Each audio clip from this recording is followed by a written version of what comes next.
Chemical rockets. Chemical rockets are the type of space travel we currently use to launch almost everything. The concept is basically a controlled explosion with a hole in the bottom. Fuel and an oxidizer react inside the engine, creating extremely hot, high-pressure gas. The gas shoots backwards through a nozzle and the rocket gets pushed forward. This works because of Newton's third law. For every action, there's an equal and opposite reaction. When the rocket pushes exhaust in one direction, the exhaust pushes the rocket in the other direction. Chemical rockets produce a huge amount of thrust, which is exactly what you need when trying to lift hundreds or even thousands of tons away from Earth. The problem is that rocket fuel is heavy, and the more fuel you carry, the more fuel you'll need to lift that fuel. Then you need even more fuel to lift the fuel that is lifting the other fuel. This is why most rockets are basically enormous fuel tanks with a tiny useful spacecraft sitting on top. Chemical rockets are power enough to escape Earth, but they are not efficient enough for fast travel across the solar system. Ion engines.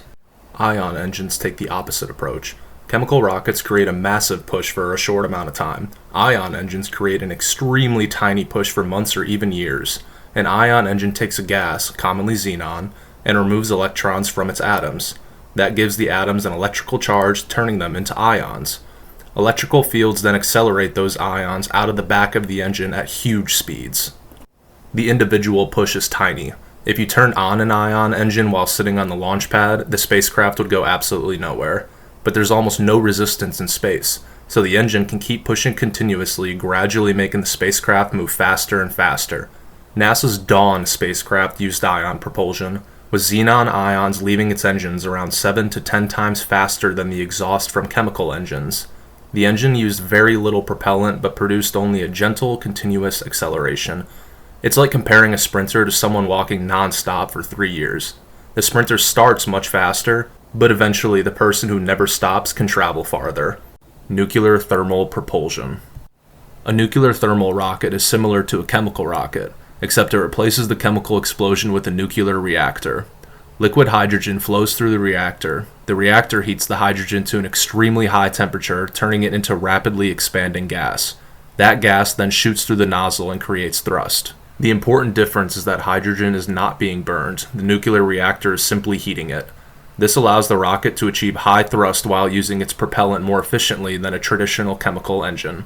NASA describes nuclear thermal propulsion as providing roughly twice the propellant efficiency of high-performing chemical rockets. That could shorten crewed trips to Mars, reducing how long astronauts are exposed to radiation, isolation, and microgravity. The technology is physically possible, and nuclear rocket engines were tested on Earth decades ago. The main challenges are developing flight-ready materials, safely handling the reactor, and convincing everyone that launching a nuclear reactor on a rocket is not the beginning of a disaster movie. Nuclear electric propulsion. Nuclear electric propulsion also uses a reactor, but the reactor does not directly heat the propellant. Instead, it generates electricity. That electricity powers an ion engine or another type of electric thruster. This combines the long operating life of a nuclear power with the efficiency of electric propulsion. The result would not be the immediate thrust of a nuclear thermal rocket, but it could operate far away from the sun, where solar panels become much less useful. NASA currently studies both nuclear thermal and nuclear electric systems as possible technology for longer deep space missions. Solar sails. Solar sails are spacecraft powered by light. Even though photons have no rest mass, they still carry momentum. When sunlight reflects from a large, lightweight sail, it gives the sail an incredibly small push.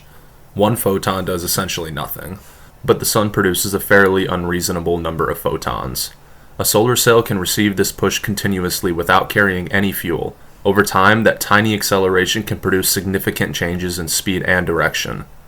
The spacecraft steers by changing the angle of its sail, similar to how a boat changes the angle of its sails to control how the wind pushes it. Solar sails have already been tested in space, and NASA has continued developing lightweight sail and boom technology. Their biggest weakness is that sunlight becomes weaker as the spacecraft travels further and further from the sun. Laser sails. A laser sail follows the same principle as a solar sail, but instead of relying on ordinary sunlight, we point an extremely powerful laser at it. A focused laser could push a tiny sail much harder than sunlight alone.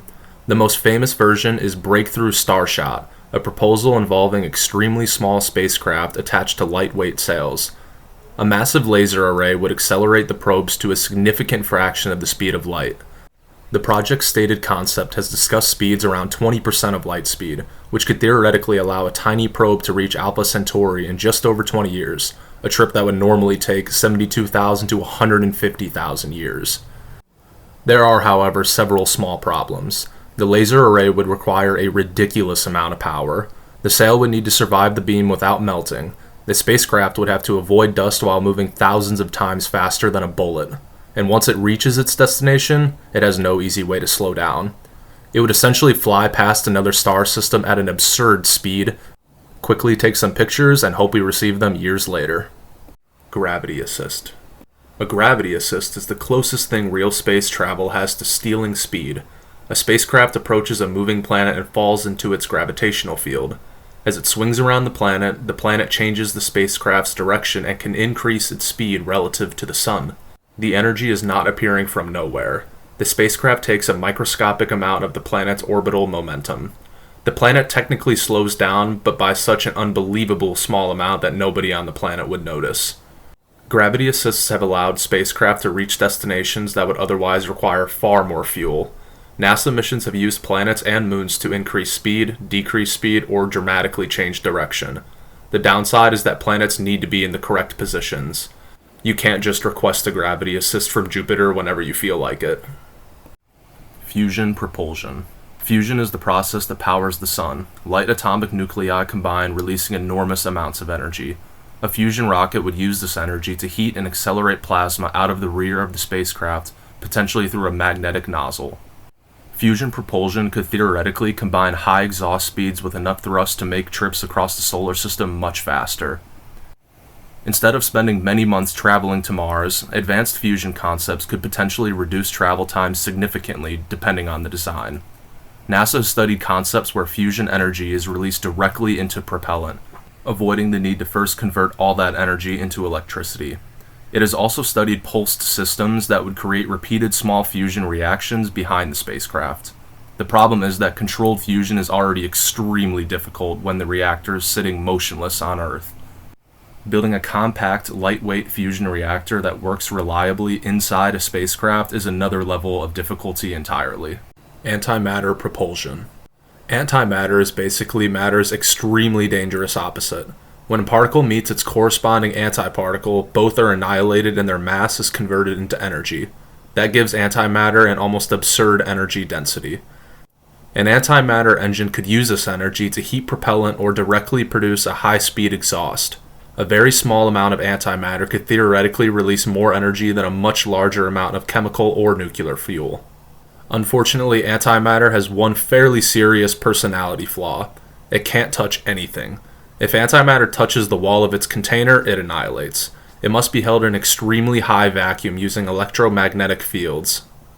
The European Organization for Nuclear Research has successfully stored antiprotons, but only under extraordinarily controlled laboratory conditions.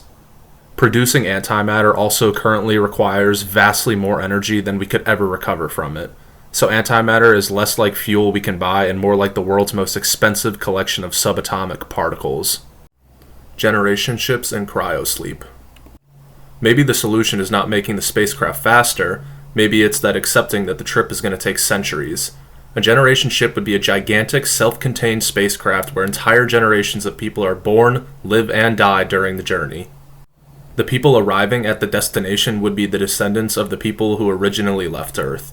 The ship would need artificial gravity, agriculture, water recycling, medical facilities, and an ecosystem capable of surviving longer than many countries have existed. It would basically be a small civilization that happens to be falling through space. Cryosleep attempts to avoid this by placing passengers into suspended animation. The problem is that we currently cannot freeze a human for decades and then safely wake them. Ice formation damages cell, and the human body does not have a convenient pause button.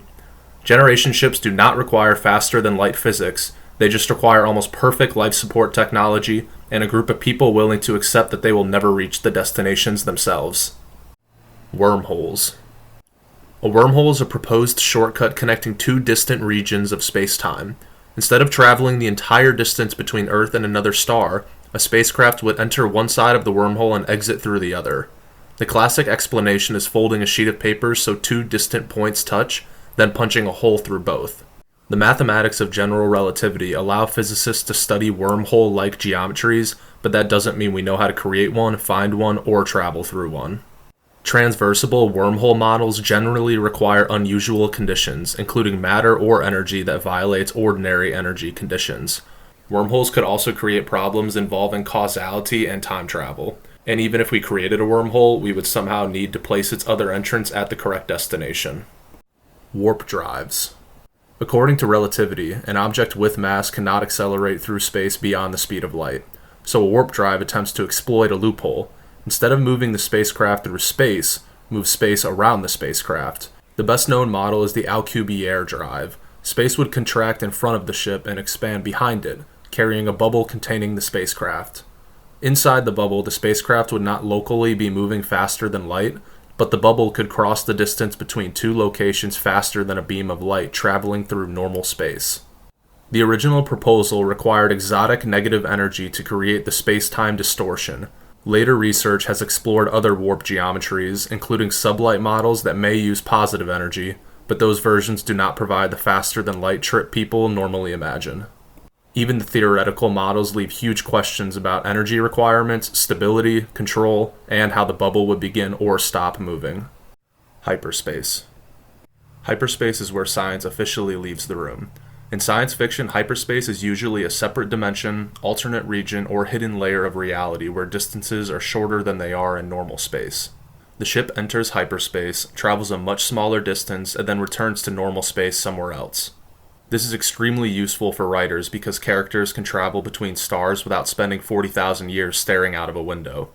Different fictional universes invent different rules. Star Wars uses hyperspace routes and hyperdrives. Other stories use jump points, slip space, subspace, or alternate dimensions. There is no demonstrated hyperspace dimension that spacecraft can enter. It's primarily a storytelling device that allows an interstellar civilization to exist without every journey taking multiple lifetimes.